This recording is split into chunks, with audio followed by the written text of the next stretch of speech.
So in continuing to look at how conflict aided in the acquisition of land, we turn south to Mexico. And now this connects with our previous video where we looked at Texas independence. Following the acquisition of Texas, Mexico broke off diplomatic relations with the U.S. No surprise, because Mexico considered it to be theirs. Sensing war, President James K. Polk ordered Zachary Taylor and 4,000 troops to protect American interests in Texas. Now, the dispute refers to a border dispute between the United States and Texas. Or I should say United States and Mexico. Where does Texas end? Where does Mexico begin? The American government believed that the Rio Grande River, the Rio Grande is America's southern boundary, while the Mexican government claimed that the Nueces River was said boundary. Taylor didn't want anything to break out immediately, so his forces stopped at the Nueces, and they spent months drilling in case hostilities broke out. Meanwhile, the Mexican president had invited the U.S. to negotiate regarding claims to Texas. So the Spanish-speaking John Slidell, Louisiana-born man who's fluent in Spanish, was sent to Mexico City with specific instructions. The annexation of Texas was non-negotiable. All right, it was ours. But he'd be willing to offer $5 million for New Mexico and $20 million more for California. Mexico had already made it clear that they were not going to sell any of their territories. So Polk's instructions were going to make negotiations quite difficult. Now, while the Mexican government argued over the best course of action, the Mexican president who had offered the chance at diplomacy was ousted from power, and he never even received John Slidell. Slidell cabled Polk that a war would probably be the best mode of settling our affairs with Mexico. Now, eventually, Taylor's forces will cross the Nueces River into this disputed territory, and 16 Mexican soldiers will engage with American cavalry. The cry was that American blood was shed on American soil. So President Polk delivered a war message to Congress in which he outright stated that a state of war between the two nations already existed. Voting was simply a formality. Now his Whig opponents, because Polk is a Democrat, the opposition party are Whigs.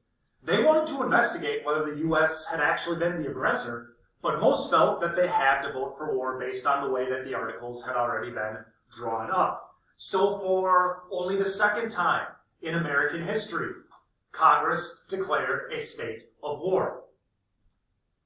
Now we can boil the war down to a couple of key events. The fighting went fairly well from the start, even though Mexico did start out with a larger standing army than the United States. Although when you look at Mexico's standing army, it was small by European standards. Palo Alto was the first major engagement, and Mexican forces tried to block the advance of Taylor's troops. The cannon of the United States inflicted heavy damage, while those of Mexico were not within range to have a major enough impact. The ensuing battle resulted in 9 killed in action for the men of General Taylor, or Old Rough and Ready. And he was called this because he was very informal. He often went into battle wearing civilian clothing. You compare 9 killed to 250 for the Mexicans. It demonstrated a common theme that we'll see play out during this engagement. Superior firepower would help propel the Americans to victory. Winfield Scott, who had served previously in the War of 1812, he'll serve in this war and then in the Civil War. Winfield Scott led 10,000 men in the nation's first amphibious assault on Veracruz, located on Mexico's eastern seaboard. It required an immense amount of logistics and planning, since the location was heavily fortified and didn't really boast a reliable harbor. He ended up landing 100 ships about 3 miles south of Veracruz, and he is far enough away from enemy artillery that it's not going to make a difference, and he took the location with the loss of 67 men. Now, he was called Old Fuss and Feathers because he was kind of the opposite of Taylor. He was very proper, very particular about how his uniform looked. Now this, the largest amphibious assault prior to D-Day, resulted in major success. And you see, success causes Polk jealousy. All right, jealousy. Because Taylor and Scott were both Whigs, as were most Army generals. And, Polk uses them to achieve military victories. Once he gets what he wants from them, he'll do everything possible to undermine them and diminish their successes, because he doesn't want the Whigs to outflank Democrats for future political success. The grand prize is the Capitol. In August of 1847, Old Fuss and Feathers led nearly 11,000 men through various mountain passes to take Mexico City. And it was actually his engineers, including a man named Robert E. Lee, who suggested he attack from the south. And Scott's forces eventually took it. And this is the first time in U.S. history that an armed United States force occupied an enemy capital. So we've already seen with the Barbary War, where the lyrics "To the Shores of Tripoli" refer to. Now we see the halls of Montezuma.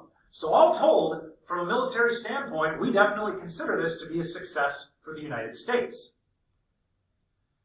Now, the resulting Treaty of Guadalupe Hidalgo was signed at Mexico's national shrine to the Virgin Mary, and it formally ended the war.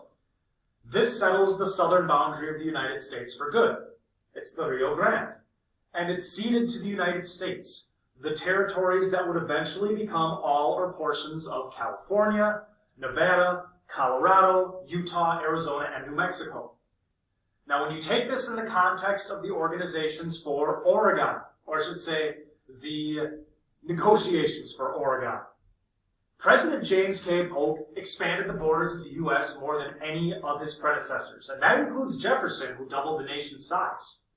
For all of this, the United States paid $15 million, and they agreed to pay the claims of any American citizen against Mexico. All right, so any claim that was made against the Mexicans for property loss, the U.S. paid it. $15 million, when we had been willing to offer $5 million for New Mexico and an additional $20 for California. Now, Polk was ultimately furious with negotiator Nicholas Trist because he had wanted the southern boundary to include Cuba, Baja California, and the Yucatan Peninsula. In the end, the Senate ratifies Trist's version of the treaty. The vote was 38-14 and 4 abstained. The esteemed Senator Daniel Webster voted against it, and his son was in the Army and had died of typhoid fever 10 days before the treaty was signed. So we were victorious. We added 1 million square miles. What's the deal? What's the end result? After 17 months of fighting, this war cost approximately 12,518 American lives. And comparatively speaking, this was extremely deadly.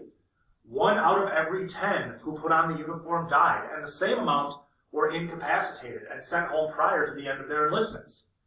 The camps themselves were crowded and unsanitary, and volunteers actually suffered more than regulars, meaning the full-time soldiers, because they were not inoculated against smallpox, although malaria also was a deadly killer. Mexico lost more lives, and they suffered severe economic and social disruptions. And it could be argued that this was one of the last wars in American history where the casualty counts didn't necessarily horrify the general public, not like they're going to do so in the Civil War. So we have the human and economic costs. Before the war ended, the question of slavery in these newly won lands was hotly contested. These lands were outside the boundaries of the Louisiana Purchase, so the Missouri Compromise wasn't going to apply to the potential states. Now, Congressman David Wilmot of Pennsylvania actually tried introducing a measure that slavery would not be permitted in any of the lands gained from Mexico. And this passed the House by a vote of 83-64. Once it reached the Senate, the bill was filibustered and never voted on. But its clear passage in the House demonstrated that Northerners were really gaining ground on efforts to prevent the expansion of slavery. And Southerners feared that they were losing the sectional balance of free states and slave states that had been so carefully maintained since the formation of the Republic. So, of course, slavery is going to be a huge issue. As is the case in many American wars, the Mexican-American War produced at least 2 generals who attempted to parlay their military success into a political career. Now, Winfield Scott wasn't all that successful, but Zachary Taylor received the Whig nomination in 1848, and he took office in 1849. So he followed in the footsteps of his predecessors George Washington, Andrew Jackson, and William Henry Harrison. Additionally, the two men you see on screen, Ulysses S. Grant and Robert E. Lee, along with others like William Tecumseh Sherman and James Longstreet, will be the future Civil War generals who gained valuable experience in this war. And finally, there is one small strip of land left to acquire, but the United States truly does now stretch from sea to shining sea after achieving victory with Mexico. The vision that Thomas Jefferson had of the Empire of Liberty is within American grasp.